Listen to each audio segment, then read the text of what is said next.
49th Sutra further qualifies the knowledge. And that is the importance of this particular sutra.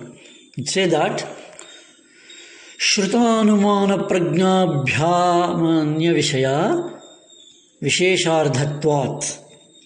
Shrutanumana prajnabhyamanya vishaya vishesharthatvat.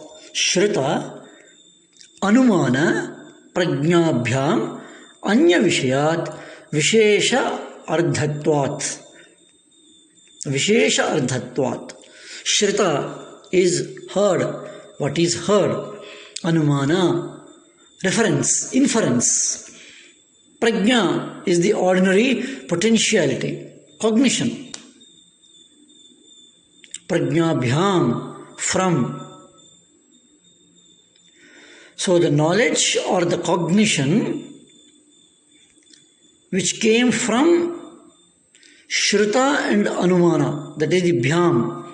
From Shruta and Anumana, the knowledge came from, or the knowledge came from Shruta and Anumana.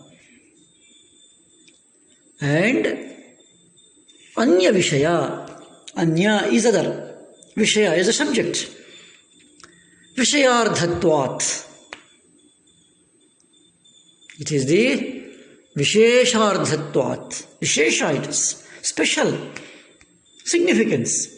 It has a special significance. So putting the sutra, a rough translation will be, this knowledge is of a particular thing. That is a special Vishesharthatvat. This knowledge is of a Vishesharthatvat. This knowledge is of a special particular thing, unlike knowledge from authority or from inference. So this knowledge is special and particular thing, Vishesharthatvat, not like the knowledge from Shruta and Anumana. So this knowledge is a special and a particular thing, and it's not like the knowledge we get from what we hear and we infer. It's a very important sutra. Mostly, many times, in all our normal bearings, the knowledge we gain or the knowledge we get is by Shruta and Anumana, what we hear and what we infer. This inference can be after hearing, or the inference can be after reading, or even the inference can be after contemplating, even without hearing. You can read a book, read a sentence, infer something. Or you don't even read, just contemplate and come to the inference. So all these are covered in this particular word. Shruta Anumana Prajnabhyam. But the important phrase is Vishesharthavat. Vishesharthavat means because of having a particular object. So the knowledge which we get is only perfect, true, but that is so perfect. It is not only true and correct, that knowledge cannot be misused. That knowledge cannot be wrongly used. because it has obtained through not from the normal tools of knowledge. It has come from the special and particular knowledge. Vishesha Ardhatvat. It's a very, very important understanding which is needed. The knowledge cannot be misused. Not only cannot be misused, it is incapable of misusing. Only right and the correct. So in the previous sutra, one prominent characteristic of this is on the refinement. That was pointed out, which we have seen that. And this sutra is clarified further. That prajna has been further clarified. Not only clarified, further qualified it is. The distinction between intellectual and intuitive knowledge.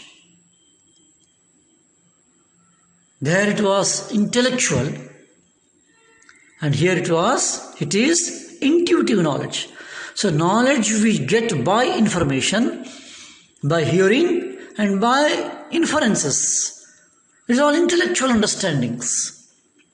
But Visheshardhatvat, Anya Vishayat, that is an intuitive knowledge.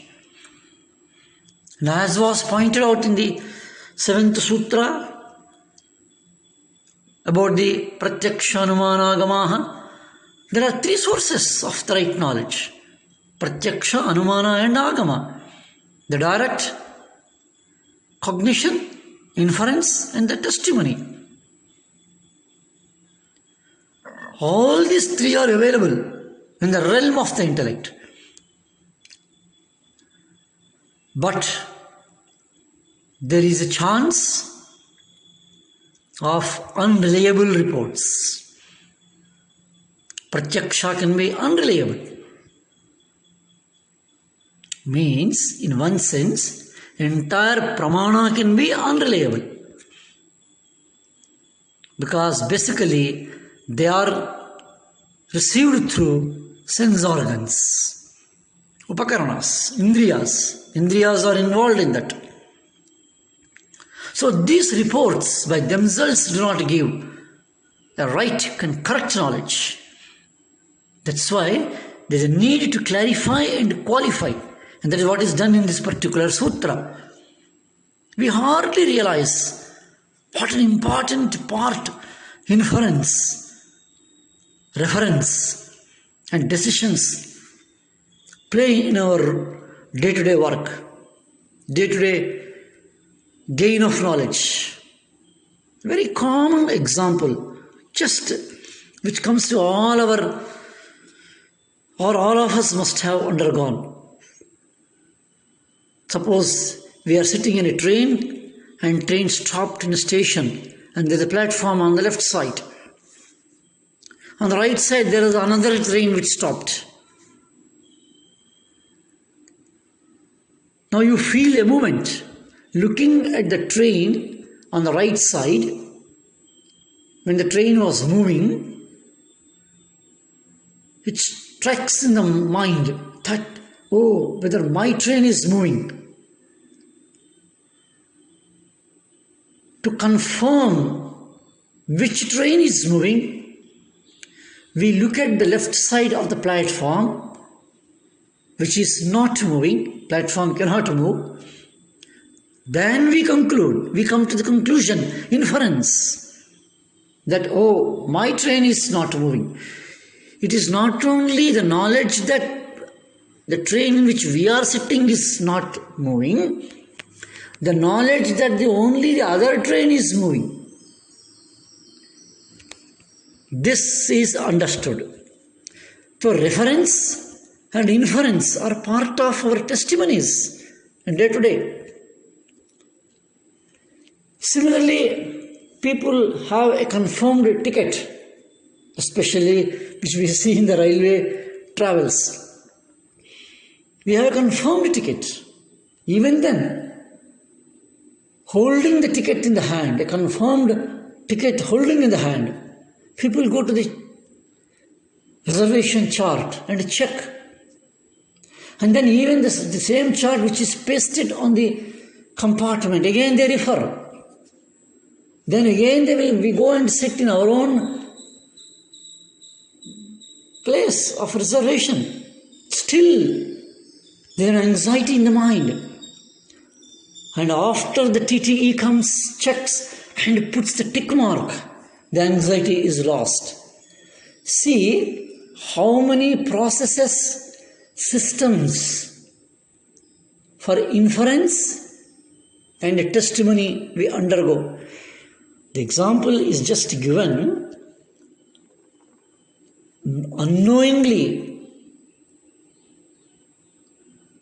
casually, normally, we are affected, we are dependent on the inferences and the testimonies.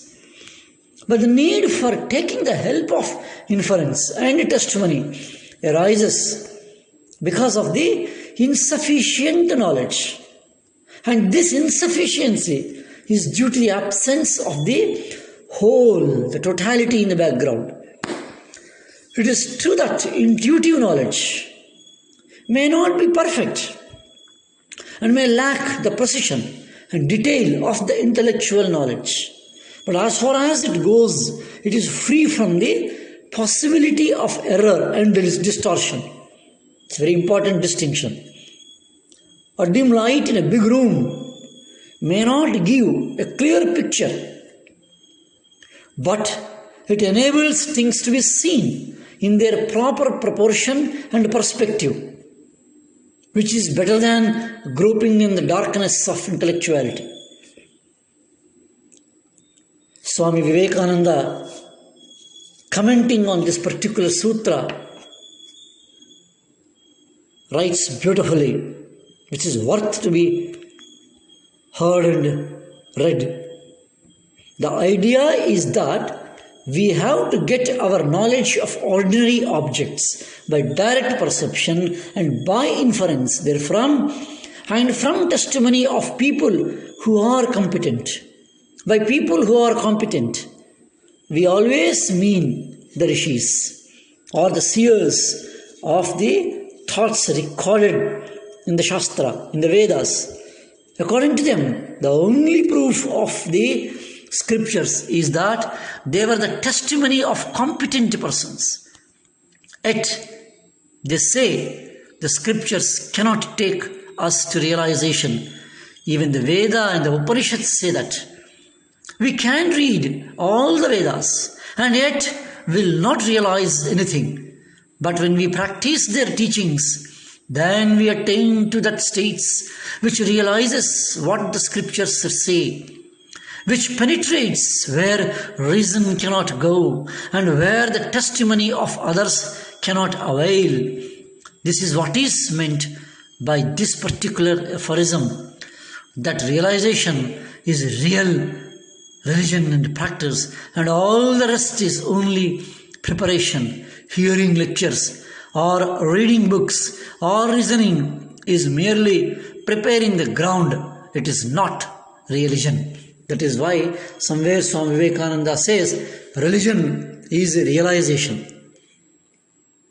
And this is what this particular sutra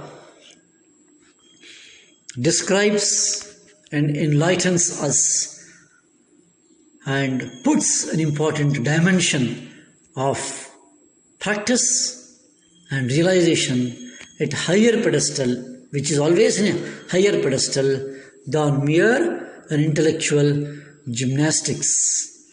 Let us see the next sutra. Om Shanti Shanti Shanti